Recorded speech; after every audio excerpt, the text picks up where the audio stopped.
In humble adoration, I kneel before your throne. In brokenness, I seek your face alone. Above you, there's no other who's able to restore my soul. Come and make me whole. Breathe on me, breathe on me. Power of God, come in and change me, and change me. You are all I need. Holy Spirit, Holy Spirit, breathe on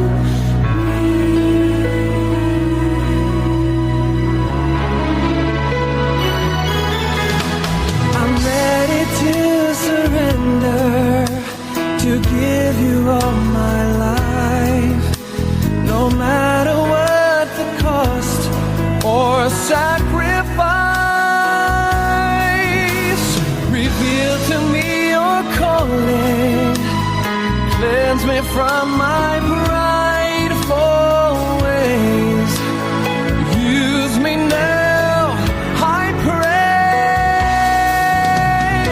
Breathe on me, power of God, come in and change me. You are all I need. Holy Spirit, breathe on me. I will say of the Lord, He is my strong tower, my rock and my fortress, in whom I trust. In times of the storm and in tribulation, He is my help and my salvation. breath of God, restore my soul.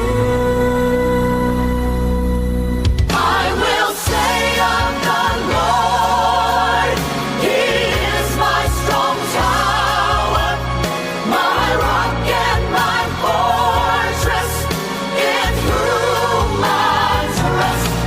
In times of the storm and in tribulation, He is my help and my salvation.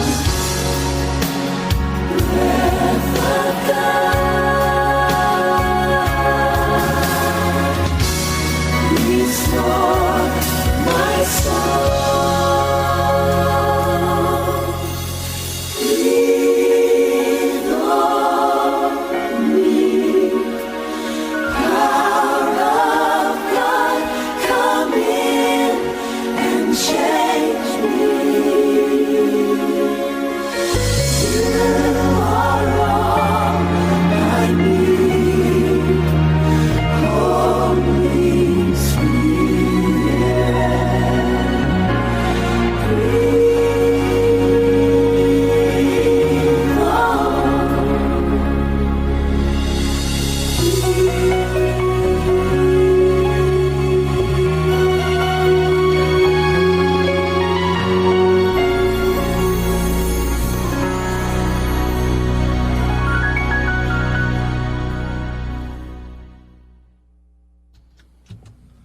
Okay, isang magandang gabi po sa inyong lahat, mga giliw po naming tagapakinig.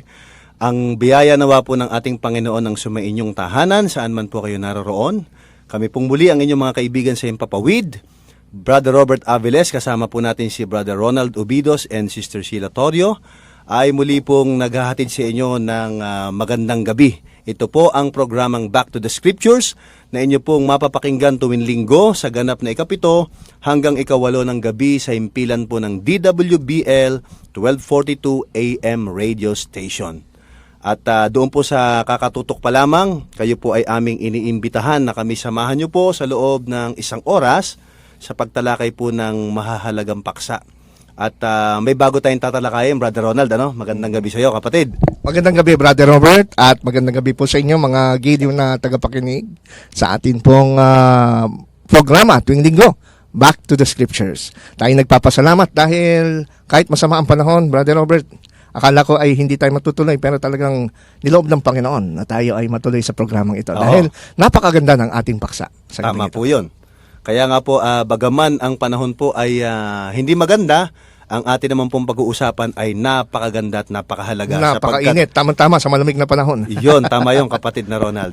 Pero bago po tayo tumuloy, ay tayo po'y mananalangin, kapatid na Ronald. Sige po, tayo po'y manalangin.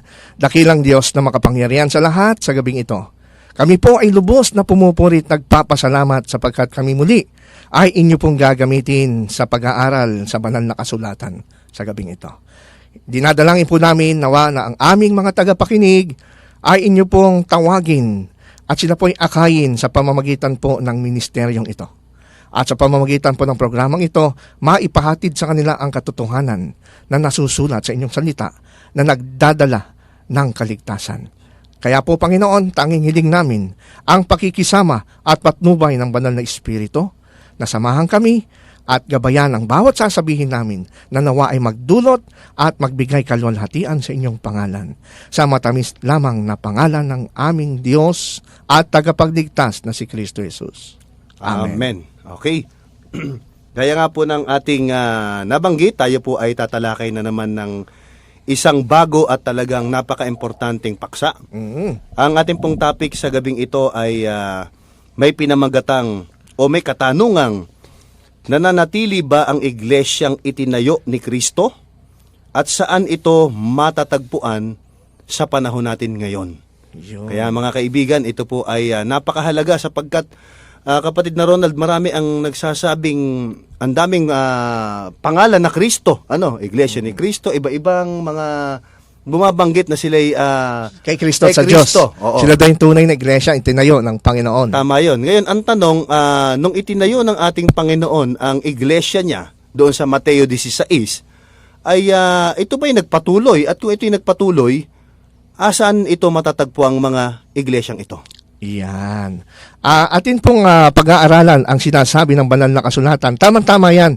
Actually, ito pong ating paksa ngayon, kapatid na Robert, at sa ating pong manggigiliw na tagapakinig, ito po ay request sa atin Tama ka, kapatid. ng isang kapatid natin na isa siyang Baptist, no? Mm-mm. At isa siyang, siguro ayaw niya atang isabihin yung pangalan kasi Oo, niya. sabi niya, wag nang So, kaya pinagbibigyan natin, huwag natin on air, pero alam natin, nakikinig siya ngayong gabi.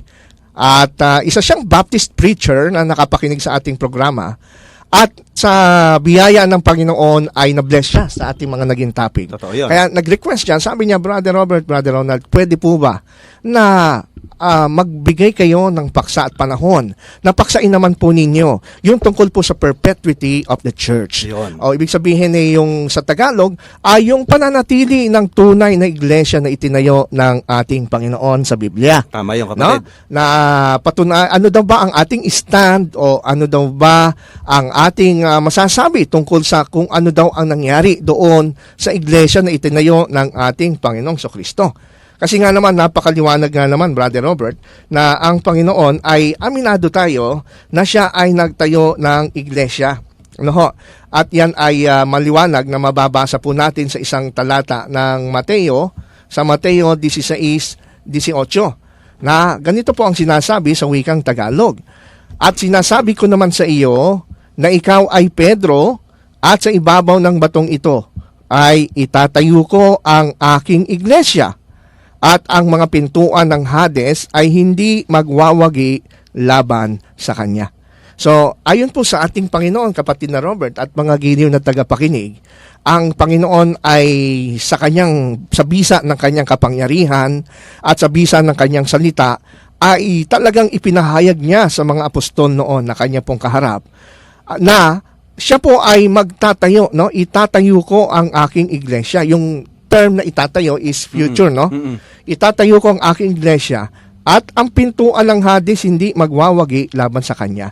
Kaya meron po tayong maliwanag na katuruan mula sa Biblia na yung tunay na iglesia na itatayo ng ating Panginoong Kristo ay sabi ng Panginoon dito pa lang sa talatang ito ay ito'y mananatili magpakilanman dahil mismo ang Panginoon ang sabi niya kahit ang pintuan ng Hades ay hindi magwawagi. Hindi magwawagi. Laban sa kanya. Hindi mapipigilan. Oo, hindi mapipigilan. Alam natin na yung phrase na pintuan ng Hades, itong ay figurative term, no? Na ito po ay metaphor ng kamatayan. Tama. No?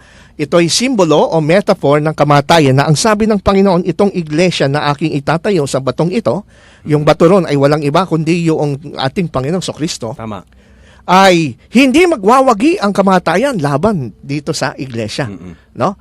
So ito yung ating pong stand sa ating pong pananampalataya na ang iglesia ng Panginoon hindi ho nawala. Hindi nawala. Meron ho kasing mga iglesia sa panahon natin, Brother Robert, na mga restorationist kung tawagin ang kanilang grupo, na nawala yung unang iglesia kaya kailangan itayo. May mga ganyan Halimbawa yung mga Mormons, no? Yung mga Church of Jesus Christ of the Latter-day Saints, kaya nila tinawag ang kanilang sarili na Latter-day Saints kasi sila daw po yung tunay na iglesia na nai-restore, na ibalik, no? Sa pamamagitan ng pagtawag sa propetang si Joseph Smith noong mga 1800s na kinikilalang propeta na kinausap daw siya ng Diyos Ama at ng Diyos Anak at ipinahayag sa kanya yung katotohanan na makikita sa Book of Mormons na at kaya magmula nun ay nai-restore yung tunay na iglesia. Nawala daw kasi. Nawala, oo. At sa ating, wag na tayong lalayo, Brother Robert, no? Mismo dito sa ating bansa, sa Pilipinas, meron din tayong grupo na restorationist na ang mas kilala sila sa tawag na mga iglesia ni Cristo Yun. na itinayo noong 1914 ni Ginoong Felix Manalo na ang paniwala din nila yung iglesia ng Panginoong ito nung unang siglo ay nawala. Kaya batay daw at sa bisa ng hula ng Panginoong Kristo na sabing ganon ay meron akong ibang tupa na wala sa kulungang ito. Yung ibang tupa daw na yon ay propesiya na muling itatayo ng Panginoon ang kanyang iglesyang nawala noong unang siglo at ito nga po ay natupad noong 1914 sa bansang Pilipinas at sa pamamagitan daw ng kanilang sugo na si Ginoong Felix Manalo. Speaking of Brother Robert, yung mga kapatid nating Iglesia ni Cristo, maalala ko, meron tayong kapatid na kaanib sa Iglesia ni Cristo na tagapakinig natin. Ang pangalan po niya ay si Brother Arnulfo Dasilio. Ako po'y nakatanggap ng email sa kanya noong September 8, 2014. No? Na ito ang ganda nung sinabi niya pala sa atin. Sabi niya, ako po si Kiko, sabi niya, dating kaanib sa Iglesia ni Cristo. Mula po nung napakinggan ko po ang response niyo sa INC, tungkol sa Sabat, nalinawan po ako kung ano po ba talaga ang ibig sabihin ng Sabat. Sana po mas makilala ko po kayo ng mas maigi. Isa din po kasi ako sa mga taong naghahanap tungkol sa tunay na paglilingkod sa Diyos Ama. Thanks po. Amen. So, napakaganda, no? Ng kanya pong sinabi. Actually, may usapan nga kami na parang plano niya atang dumalaw ngayon, pero siguro sa sama ng panahon ay hindi siya natuloy. Pero dito makikita natin, mga kapatid, na ang Diyos ay patuloy na tumatawag ng kanyang mga anak. Speaking of Iglesia ni Cristo, kasi napag-usapan natin, na itong kapatid natin ito, si Brother Kiko, si Brother Arnulfo, nakita niya yung katotohanan tungkol sa Sabat. Na atin diniscuss yung sagot dun sa programa nila sa TV na ang pagbubunyag sa Iglesia ni Cristo tungkol sa Sabat. Sabi niya, naliwanagan ko na talaga kung ano ibig sabihin ng Sabat. Kaya hindi na siya nagsisimba ngayon sa Iglesia ni Cristo sa loob ng 4 months. No. So, ibalik natin yung ating pinag-uusapan ngayon, Brother Robert. Itong nagtanong naman sa atin na isang Baptist, ay naintindihan ko yung kanyang tanong. Sa ating pong pagre-research, mga kapatid, mga kaibigan, siguro may mga Baptist po dyan. yung perpetuity o yung pananatili ng iglesia ay sinusuportahan talaga ng Biblia yan. Totoo Hindi ho nawawala ang iglesia gaya ng pangako ng ating Panginoon. Ang totoo niyan, Brother Robert, ganito pa ang sinasabi ng Panginoon sa Mateo 28:19 hanggang 20. Sabi ng Panginoon, kaya't paghayo ninyo, gawin ninyong alagad ang lahat ng mga bansa. Bautismuhan ninyo sila sa pangalan ng Ama at ng Anak at ng Espiritu Santo. At turuan silang sundin ang lahat ng mga bagay na inutos ko sa inyo. At narito, ako'y kasama ninyong palagi hanggang sa katapusan ng panahon. Ayun. Ano yung pangako ng Panginoon natin? Sasamahan. No? Sabi niya, ako'y kasama ninyo Kasama palagi. No? Alam natin si Kristo ang ulo ng iglesia at yung iglesia po niya, yung kanyang tunay na bayan ay kanyang katawan. Sabi sa Colosas 1:23 at 18. At itong katawang ito palagi niyang kasama. Tama. Kaya hindi po pwede na mawawala yung tunay na iglesia na tinayo ng ating Panginoong Kristo noong unang siglo. Tama yan. Kasi imagine mo, Brother Robert, no? Yung ulo, nakakabit sa katawan, yung katawan nakakabit sa ulo. Hindi pwede maghiwala yon. Nang sabihin ni Kristo na siya bilang ulo ng iglesia, ay kasama palagi ang kanyang katawan. Tama. Pag siya sinabi natin na nawala yung iglesia, Mm-mm. lalabas si Kristo matitirang mag-isa, ulong pugot. Tama yon. Na hindi pwedeng mangyari. Hindi mangyayari. Ang magandang pangako ng ating Panginoon hanggang sa katapusan ng panahon. Hindi pa naman katapusan ng panahon ngayon. Hindi ano? kasama pa rin yung iglesia. Andito pa rin ang iglesia niya. Nag-exist. Oo, nag-i-exist ito. Kaya, alam po ninyo, ang paniwala po ng banal na kasulatan ang atin pong kukunin dito at pag-aaralan. Tungkol sa bagay na yan, tungkol sa iglesia. Maraming mga iba't ibang paraan din, Brother Robert, na sinubok ang iba't ibang samahan sa panahon natin. Yung nabanggit na natin kanina, yung mga restorationist, no? Restorationist na sila daw ay, pagka tinanong mo kasi sila, anong karapatan yung mangaral, anong connection nyo sa unang siglong iglesia tinayo ni Kristo? Kasi nawala yun, tumalikod. Kaya kami yung tinawag ngayon para ibalik ito. Meron naman, ang tawag naman, Brother Robert, yung mga landmarkist o yung mga successionist naman. Na ibig sabihin, naniniwala rin sila na hindi nawala yung tunay na iglesia na tinayo ni Kristo noong unang siglo. Bagkus, yung iglesia ninyo na tinayo ni Kristo ay nagpatuloy hanggang sa ating panahon. Kaya ang tawag nila, successionist. Ayan. Kaya pagka tinanong ho natin sa Iglesia Katolika, Apostolika Romana, meron silang paniniwala na yung tinatawag na apostolic succession. Ayun. No? Yun naman ang kanilang depensa. Maganda, Nila. pero at least medyo malapit-lipit sila doon sa katotohanan kasi hindi nawala. Oo. Pero ang kanilang depensa at suporta rito ay yung succession ng mga bishops o yung tinatawag na papal succession. Kasi ang paniwala ng mga kaibigan nating Katoliko, si Pedro ang unang-unang papa ng Iglesia ng Panginoon. Siya yung visible head of the church. Si Jesus Christ daw ang invisible head of the church. At pagkatapos yung iglesyang ito ay nung mamatay si Pedro ay meron siyang kahalili na mga sumunod hanggang sa dumating sa ating panahon. Yung Pope ngayon na nakaupo sa Vatican, yan ay successor ni Apostol Pedro. Kaya kung halimbawa ay itatanong mo, nasan na po, paano natin matitrace yung tunay na iglesia ng Panginoon? Ang sagot lang nila, matitrace mo yan, pumunta ka sa Vaticano sapagkat kunin mo yung listahan ng mga sunod-sunod na mga papa dahil dito matitrace mo, ibabalik ka daw sa panahon ng Panginoong Kristo. Ayan. Meron naman, Brother Robert at mga kaibigan, yung tinatawag nating landmarkist, no, sa term ng protestante. Yan yung kanina sa Katoliko, sa Katolisismo.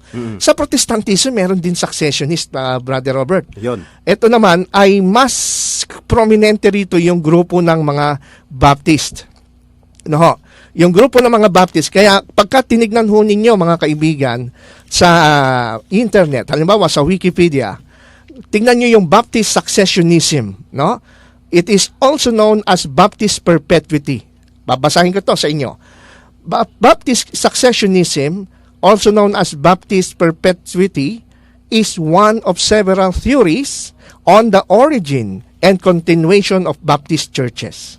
The tenet of the theory is that there has been an unbroken chain of churches since the days of Christ, which have held similar beliefs, though not always the same of current Baptists.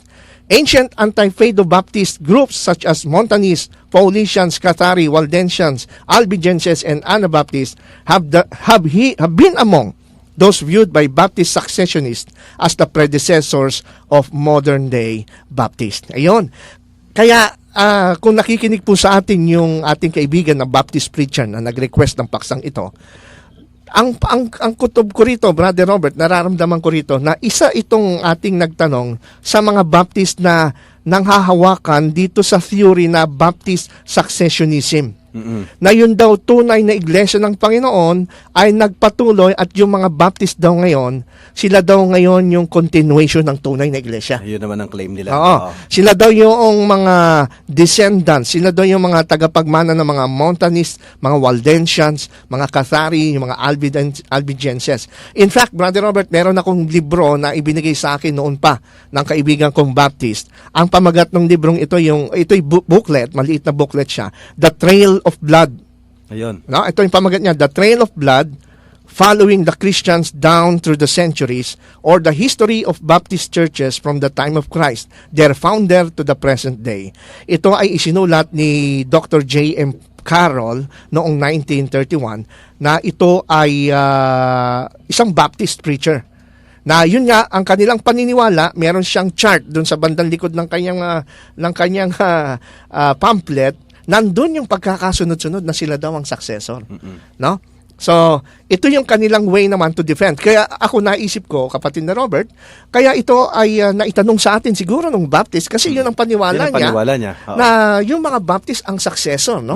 ng ang iglesia ng Panginoon, no? Na hindi nawala. At natatandaan ko diyan nung ako'y nasa Arcillas, meron tayong mga bina-Bible study diyan. Meron din Baptist na talagang pinagpipilitan niya na sabi nila, kami mga Baptist, kami ang successor ng unang iglesia ng Panginoon Jesucristo, no? So meron silang similarities with the Catholic Church, no? Meron silang similarities pagdating sa succession na ito na pinaninindigan nila. Kaya nga po, sa gabing ito ay hayaan natin po ang Biblia ang magsalita. No?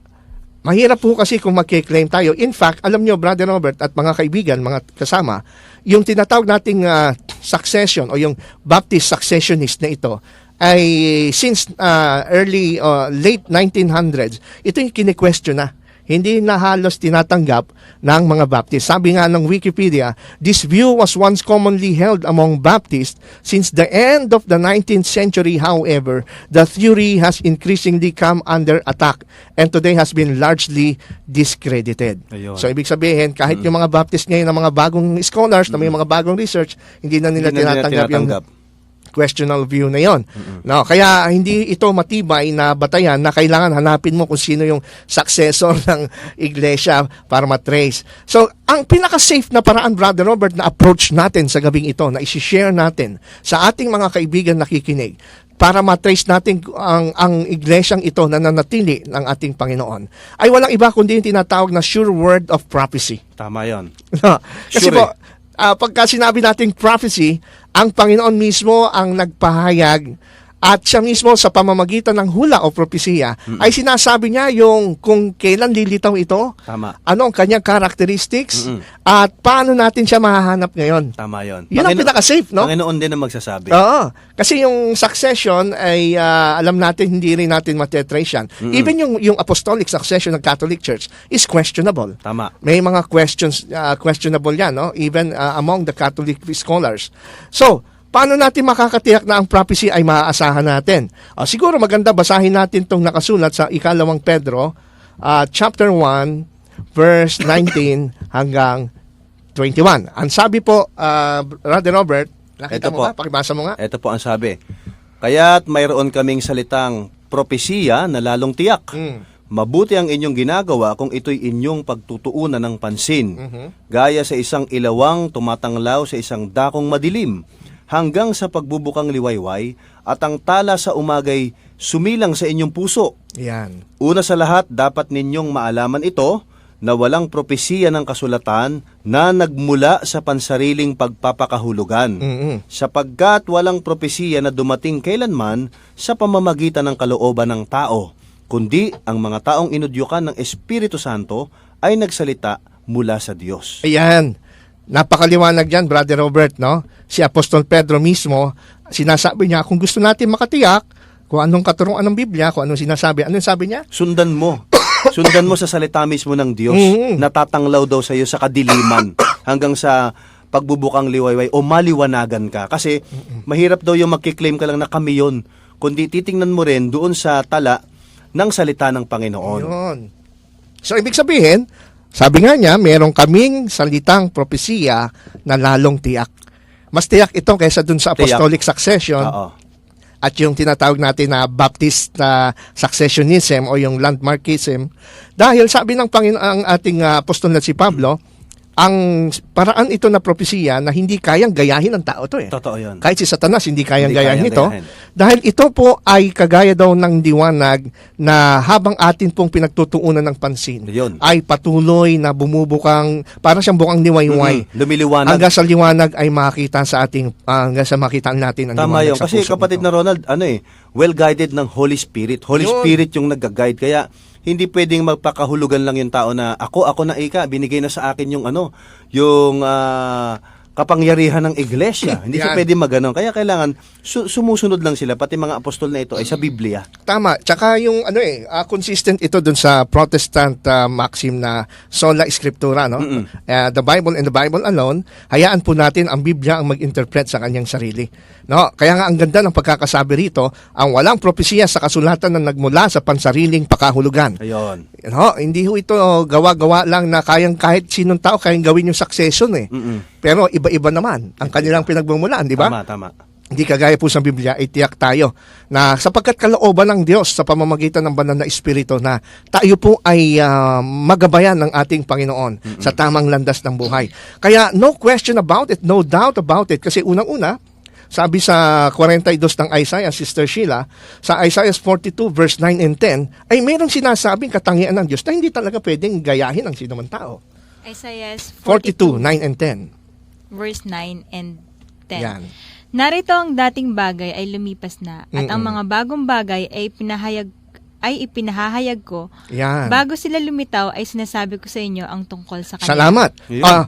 Yung mga dating bagay, bago mangyari, sinabi na niya.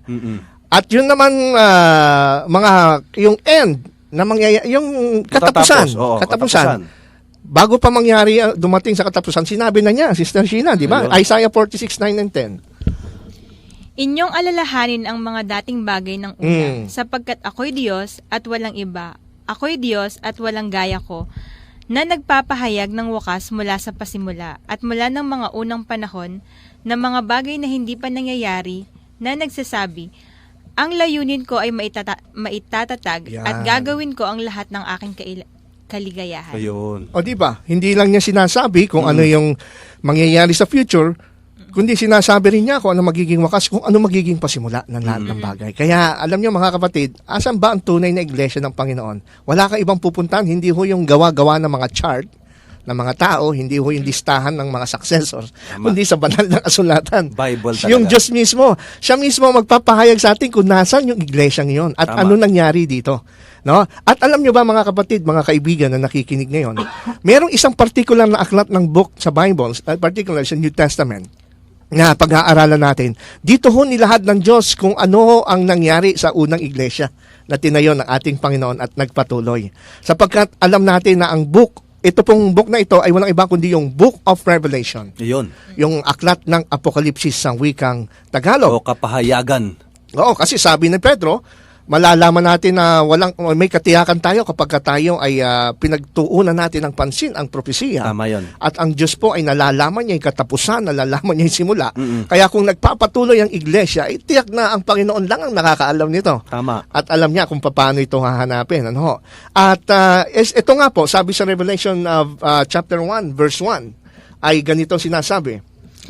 Ang apokalipsis ni Hesukristo na ibinigay ng Diyos sa Kanya upang ipahayag ang Kanyang mga alipin, ang mga bagay na kinakailangan mangyari sa madaling panahon at Kanyang ipinaalam ito sa pamamagitan ng mga sagisag at pagsusugod ng Kanyang anghel sa Kanyang aliping si Juan. Yan. ito pong aklat ng Apokalipsis, maliwanag sa pagkakabasa sa atin, ay ito'y galing mismo sa Diyos, binigay kay Jesucristo, at ipinahayag ni Kristo kanino? Sa kanyang alipin na kagaya na si Juan, na si pamamagitan ng anghel. So talagang napakasagrado nitong kaalamang ito, propesiyang ito. At saka Diyos ang masusunod dahil Diyos siya, ang siya masusunod. siyang lumikha sa sanlibutan. Oo. Siya ang lumikha ng sanlibutan. Siya yung nagtayo ng iglesia. Alam nyo, para ma-clarify natin, Brother Robert, ma-define natin ng konti. Bigyan natin ng konting basic background ang mga kaibigan natin nakikinig sa gabing ito tungkol ho sa nature ng church. Ano ho? Ayun. Kasi pagka sinabi hong iglesia, ano ho ba nasa isip ninyo mga kaibigan nakikinig? Usually, pagka sinabi natin church, ang naisip natin yung mismong building. Ano? Yung building. Di ba? Oo. Building, o kaya ito, Magandang gusali. Gusali, Oo. ano. Pero alam po ninyo, yung word na church, pagka tinignan ho natin sa Greek, yan po ay galing sa Greek word na ekklesia. Ayun. Ekklesia, ibig sabihin yaong mga tinawag, called out ones. Kaya po, mga kaibigan, ang salitang iglesia, parang hindi ho tayo malito, ang salitang iglesia, pagka binanggit sa Biblia, hindi ho ito organisasyon. Hindi ho ito building. Pag sinabi hong iglesia, ito po'y tumutukoy sa grupo ng mga tao na tinawag ng Diyos upang magtamo ng tinatawag natin ng kaligtasan. No? Hindi sila papasok sa iglesia para magligtas, kundi magtamo sila ng paglago sa pananampalataya at ma-accomplish nila yung mission ng iglesia na ipangaral ang ebanghelyo sa buong sanlibutan. Tama yan. Oo. Kaya nga, alam nyo yung Greek word na ekklesia, ginagamit din ito sa mga secular Greek, no?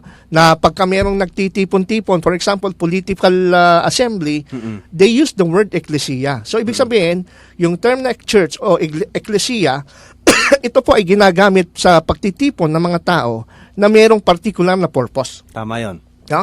Kaya pag sinabi sa Bible, iglesia ng Diyos, iglesia ng Panginoon, hindi ho organisasyon to. Hindi, oo. Hindi ho ito religious organization.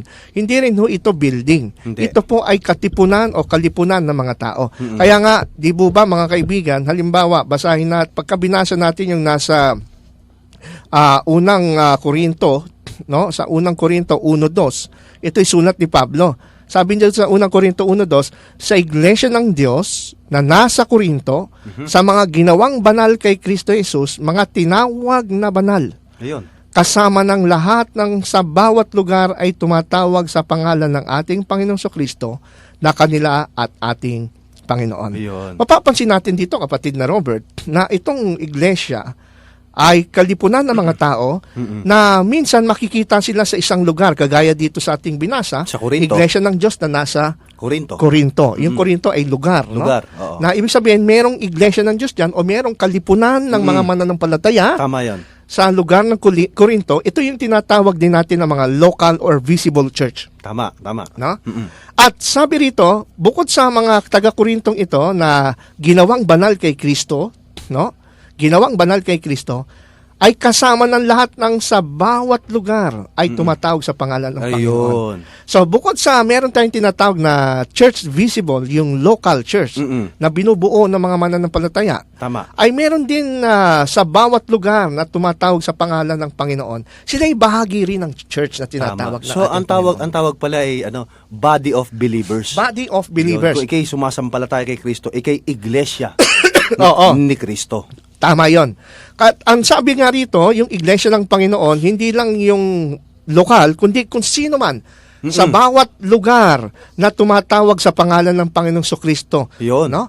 So, ibig sabihin, Brother Robert, kagaya natin ngayon dito, tatlo tayo ni Sister Sheila, pagka tayo nagkatipon at tayo ay prinactice natin yung gawain ng unang iglesia, pwede tayong tawagin ng iglesia. Sabi nga ng Panginoon sa Mateo 18:20, Oo. maging 2 o 3 nang nagtitipon sa aking pangalan, Ako'y ay nasa gitna nila. nila. Di Oo. ba? Tama. Ngayon, pero meron ding ilan tayo mga kapatid na sinasabing member ng iglesia na hindi naman natin kakilala ni hindi natin nakita, na tanging Diyos lang ang nakakaalam. Nakakaalam. No? Tama. Yan nga po sa term ng theology, tinatawag na universal church.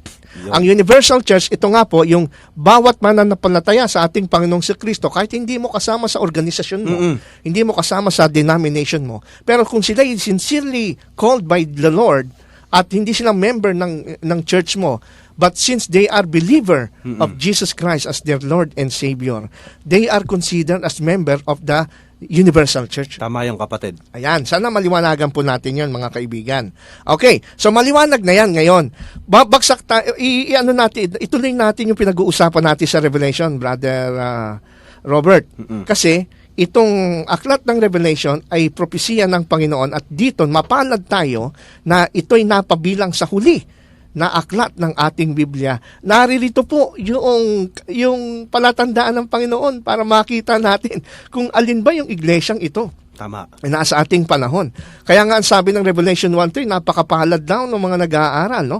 Mapapalad ang bumabasa at nakikinig sa salita ng propesiya at tumutupad sa nasusunod sapagkat ang panahon malapit na. Ayun. Oo, ayon ng Panginoon, maliligaw tayo. Tama yun. Kaya pala sinabi niya kanina, sasamahan ko kayo hanggang sa katapusan ng sanlibutan kasi malapit Yan. na. Malapit na. Tama ka dyan, Brother Robert. Ang totoo niyan, karamihan ng mga Bible scholars, particularly sa mga Protestants, Brother Robert, at mga kaibigan, ay para matrace nila kung ano yung nangyari sa iglesia noong unang siglo, ang pinag-aaralan is Book of Revelation. Yon. Paano natin nalaman? Halimbawa, meron isang aklat dito na ang pamagat ay Studies in the Revelation of St. John na ipinablish ng Earthman Publishing noong 1950 sa page 43 hanggang 46. Ito po'y sinulat ng author na si Albertus Peters. Ang sabi niya, the interpretation that looks upon the book of Revelation as a forecast in symbols of the history of the Christian Church is sometimes called, not without reason, the standard Protestant interpretation. So yun daw, pag-i-interpret, pag-unawa sa book ng Revelation na binubuo ng mga simbolo, na tumutukoy sa kasaysayan ng iglesia, yan daw po ang tinatawag na standard Protestant interpretation. So hindi tayo nag-iisa sa bagay nito. Tama. Maging sila Martin Luther at yung mga early reformers, they know that the true church can be traced through this book alone, no? Tama. No? At ang sabi pa rito, Alford says that it was the view held by the precursors and upholders of the Reformation, by Wycliffe and his followers in England, by Luther in Germany, Bullinger in Switzerland, Bishop Bale in Ireland, by Fox and the Martyrologist, by Brightman, Parius and early Protestant expositors generally. Interpreters of this school go into great detail in comparing the symbols of Revelation with the course of history. Those who hold it accept the fundamental historicist principle that the book of Revelation is intended to furnish a panorama of church history. Ayun. Yung pala ang intention, no? Based on the principle of historicist. Historicist principle, ito po ang ito talaga yung original na principle of interpretation na ginagamit ng mga Protestant reformers, no? Na ito daw pong makakatulong sa atin sa Book of Revelation to approach it, makita natin yung panorama of church history. Okay? But they do not hold that the story is a continuous chronological order from beginning to end. So ibig sabihin, sabi pa rito, they think that it is each which covers the entire period between the first and the second advents of Jesus Christ. Kaya safe tayo. Tama No? yan. Na hindi yung sa listahan na gawa ng tao makikita ang tunay na iglesia, kundi mismo sa aklat ng Biblia, particularly sa aklat ng Apokalipsis. Ngayon, ang tanong natin, anong aklat, anong chapter sa aklat ng Apokalipsis? Yun, maganda. Doon ipinapakilala yung tunay na iglesia, Brother Robert. Yun ang hahanapin talaga, kaya binigay ang binigay ang kapahayagan na yan eh. Ng Revelation. Talagang alam ng Panginoon na hahanapin, at dahil may kaaway ang Diyos, Yun. ang gusto wasakin ng iglesia, hindi papayag ang Panginoon na mawasak to. Kaya magpapatuloy ito. Okay, ituloy mo kapatid. Oo, ngayon, ganito.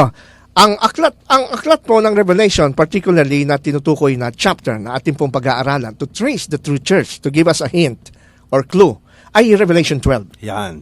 Ha? Kaya kung meron kayong Bible sa inyong tahanan, ay inyo pong samahan kami sa ating pong gagawing paghihimay-himay, and as much as possible, we will make it simple para maintindihan po ninyo ang aming pong sinasabi.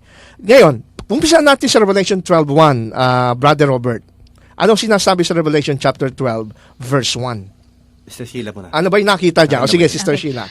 At ang isang dakilang tanda ay nakita sa langit, isang babae na nakadamit ng araw, at ang buwan ay nasa ilalim ng kanyang mga paa, at sa kanyang ulo ay may isang putong na 12 bituin. Iyon. Ito'y ipangitain, no? Nakita ni Juan na merong isang dakila siyang tanda nakita. Ano daw yung nakita niya, Sister Sheila? Isang babae. No, na nakadamit ng araw. Babae. Sa tingin mo ba, literal na babae ito, Sister Sheila? Ha? Alam mo, Baka hindi, kasi isipin. masusunog yung babae kung biruin nakadamit mo. ng araw eh. Yung suot ka lang na bumabad ka lang sa araw na mainit, masusunog ka eh. Oo. Eto, dinamit pa yung araw kasi meron nagsasabi ito daw si Birhen Maria. Aha. Pero hindi pwede dahil sabi rito, yung buwan nasa ilalim ng kanyang paa. Iyon. So, ibig sabihin kung ito'y literal na tao, lalabas, may nauna pa kila Neil Armstrong na umakyat sa buwan. Bakit sa buwan? Lalabas, ganun. Oo, si Maria pala yung nakaakyat na sa buwan. So, ito'y simbolo, no? The book of Revelation was given in signs or symbols. So, imposible na isuot ng tao ang araw. But this is a symbol. Tama yan. Ano ba ang sinisimbolo ng babae, Brother Robert, sa Bible? Oo. Ano ba ang sinisimbol nito? Pagka sinabing babae.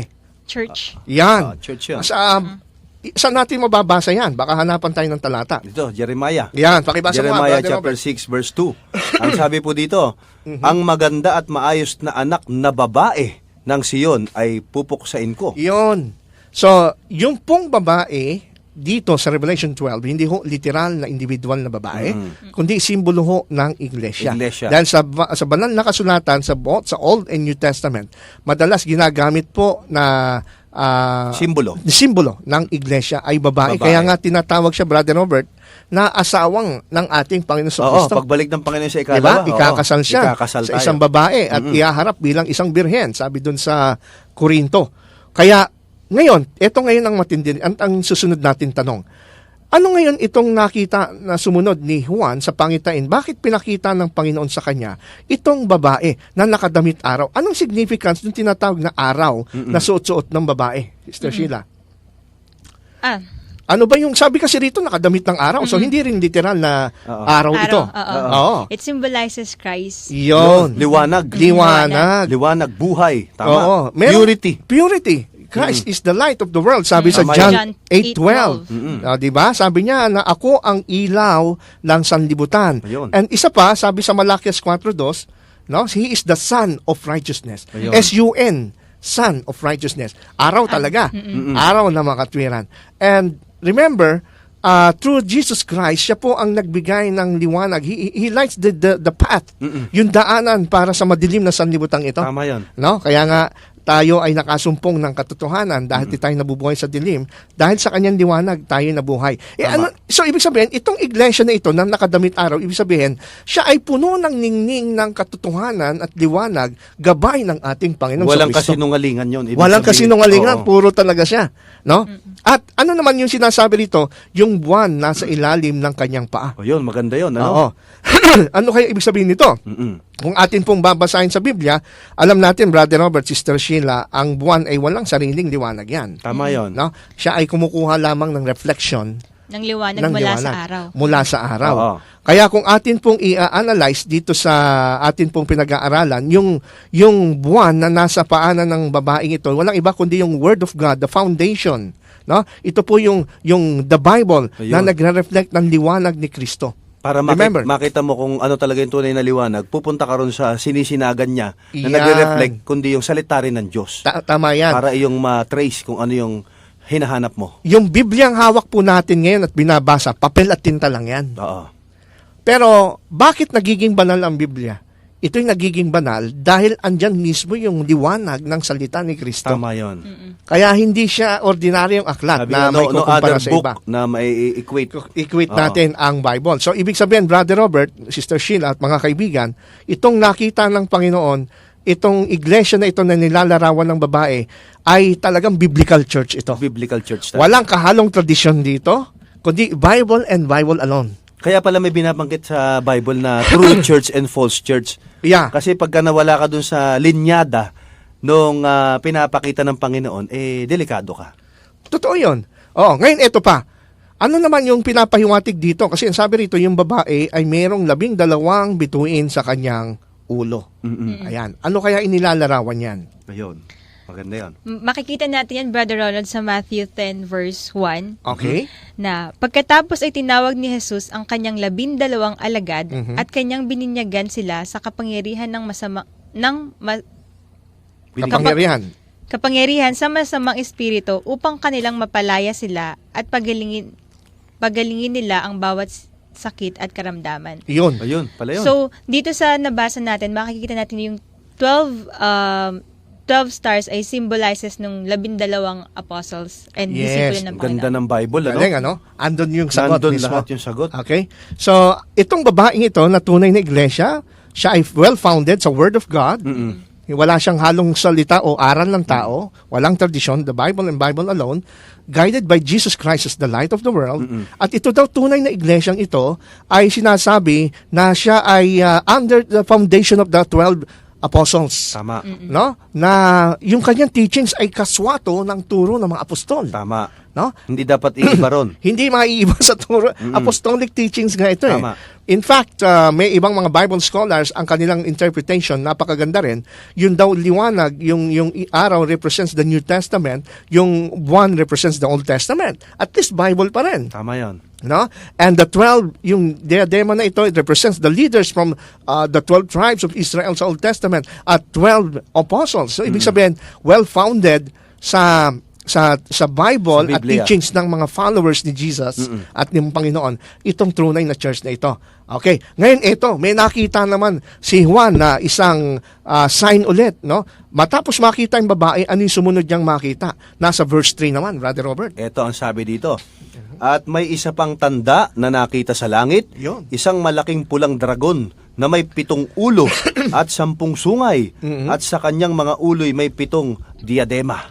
Nako, Kakatakot, ano? Kung matapos niya iisipin mo. makita yung babaeng iglesyang tunay, ito talaga, laging pagka may liwanag, may dilim. May dilim, may kalaban. May bida, may kontrabida. Sumunod na ipinakita ng Panginoon kay Juan ay yung kaaway Kalaban, na si oo. Satanas. Isang tanda nakita sa langit. Pulang dragon. Yun. Ang nakakatakot dito, 7 ulo, 10 sungay. Ano? Kaya ito'y symbolical, no? At ito'y ulo niya, may 7 diadema. Meron din siyang crown. May crown. Oo. Ngayon, walang iba, walang duda na ito'y lumalarawan sa kaaway ng Diyos, sabi sa verse 9. Na? At itinapon ang malaking dragon, ang matandang ahas, ang tinatawag na Diablo at Satanas, ang magdaraya sa buong sanlibutan. Ayun. Siya'y itinapon sa lupa at ang kanyang anghel ay itinapong kasama niya. So, may Sino daw anghel. po yun?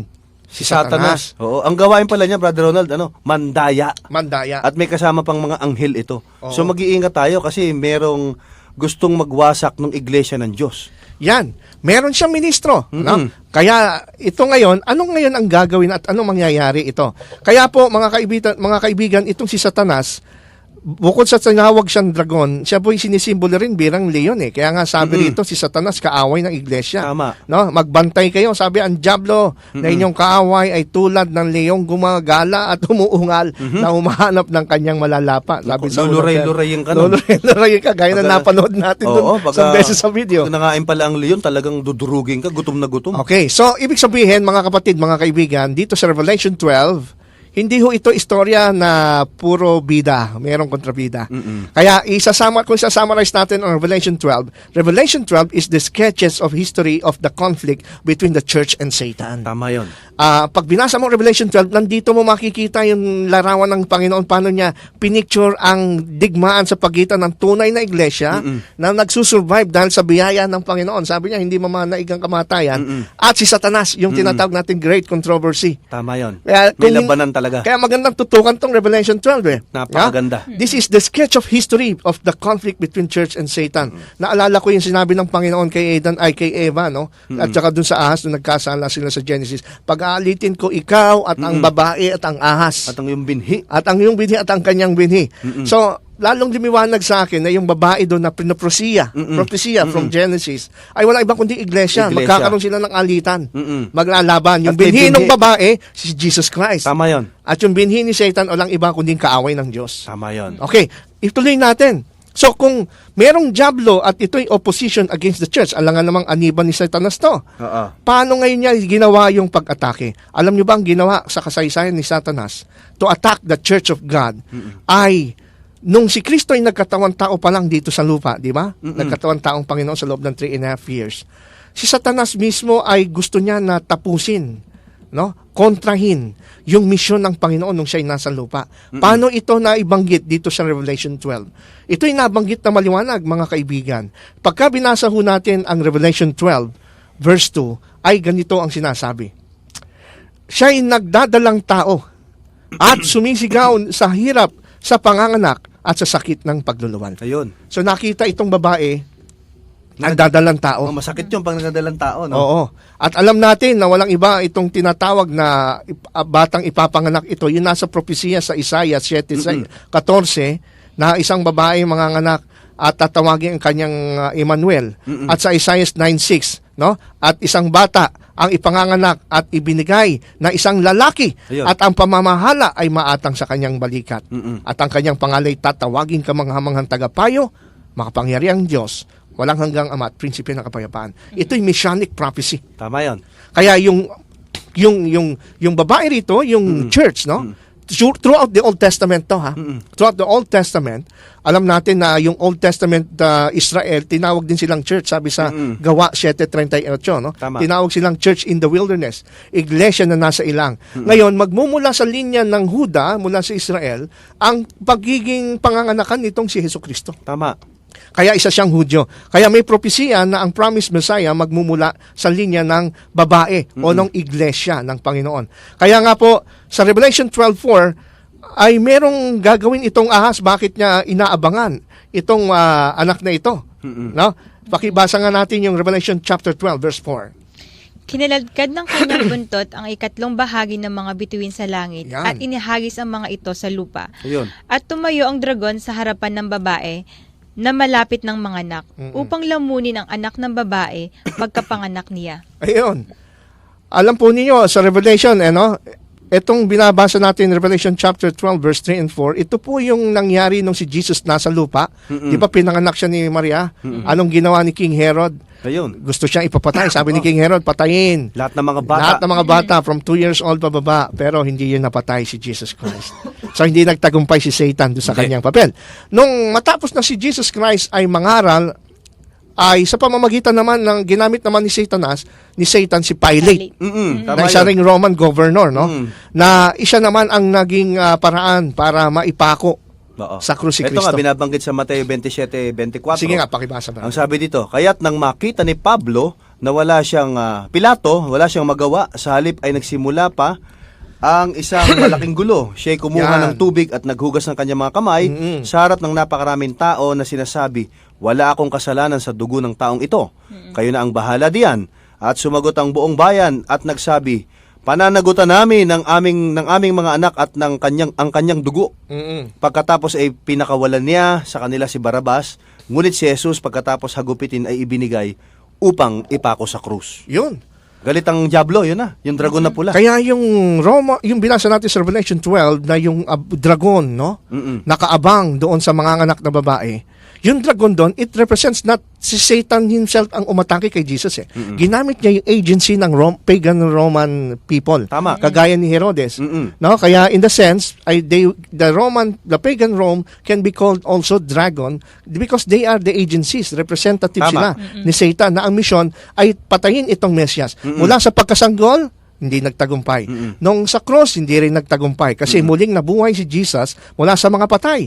Kaya yung sa Revelation ay talagang tinitrace sa atin yung nangyari sa kasaysayan ng iglesia, Tama yung yan. founder ng iglesia.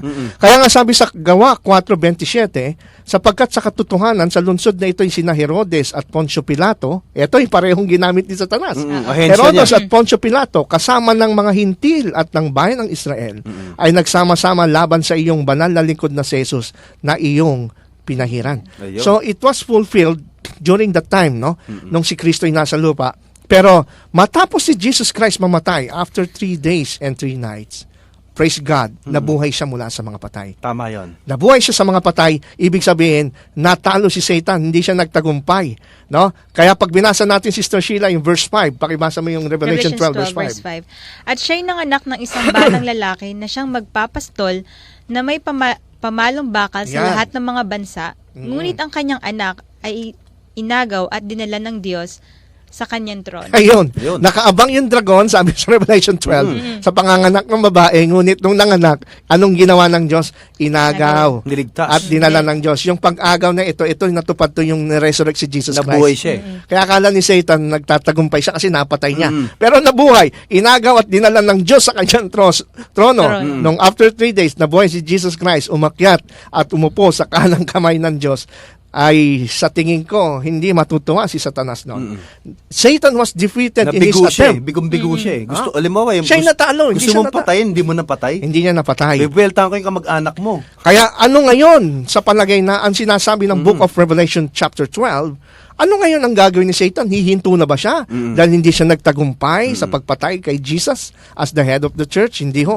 Hindi. Revelation 12:13, Sister Sheila. Nang makita ng dragon na siya'y itinapon sa lupa, inusig niya ang babaeng nanganak ng sanggol na lalaki. Ayun. Ayun. Inusig. Hindi niya kasi napatay yung sanggol, umakyat si Jesus.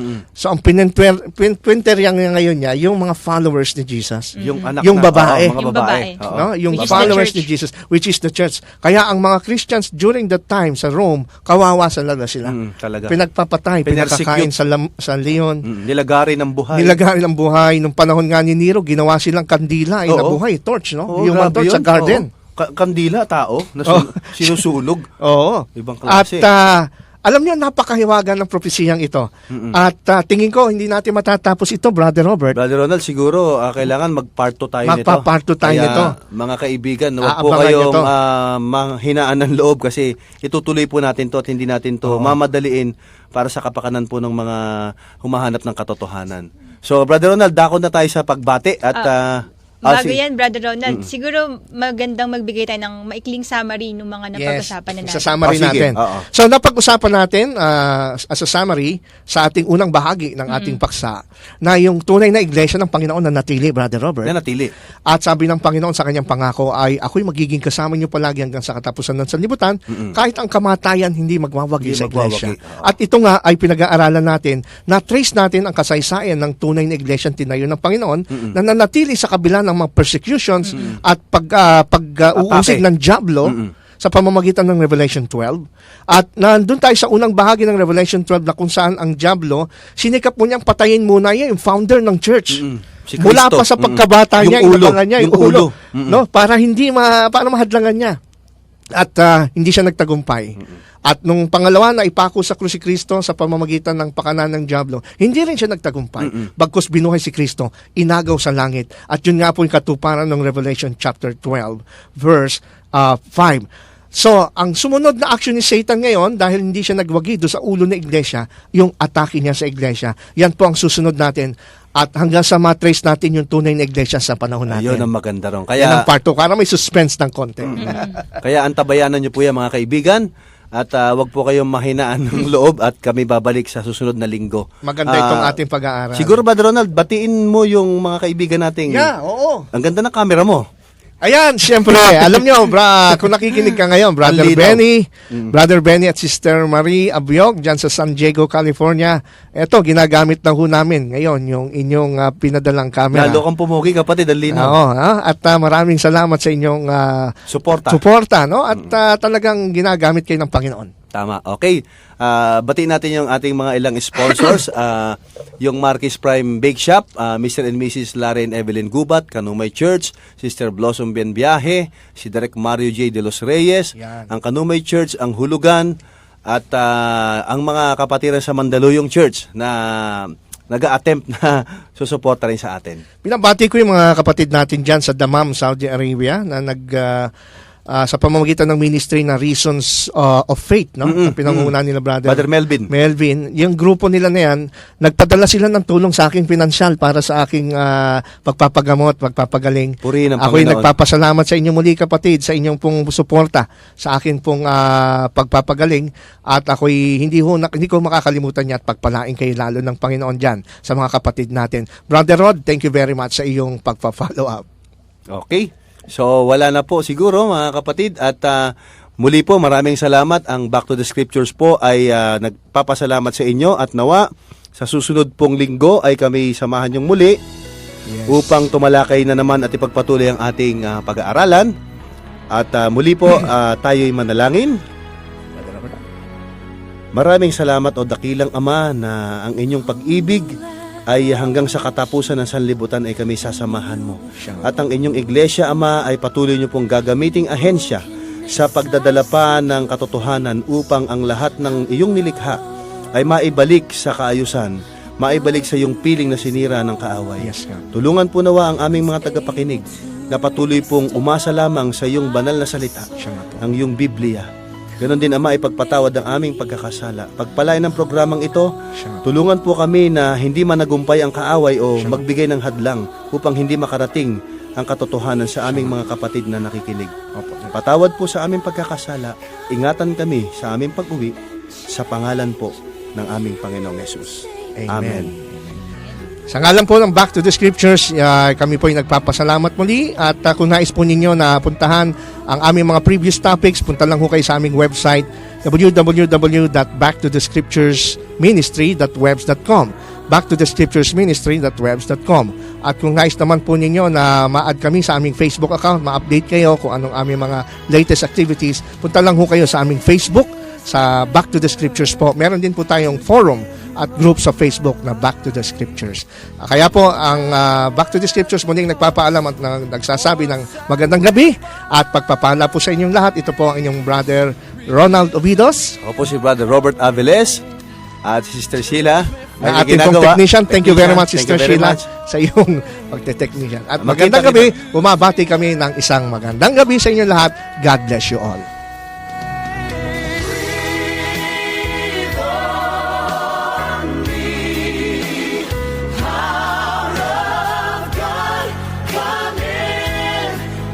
Change me. You are all I need.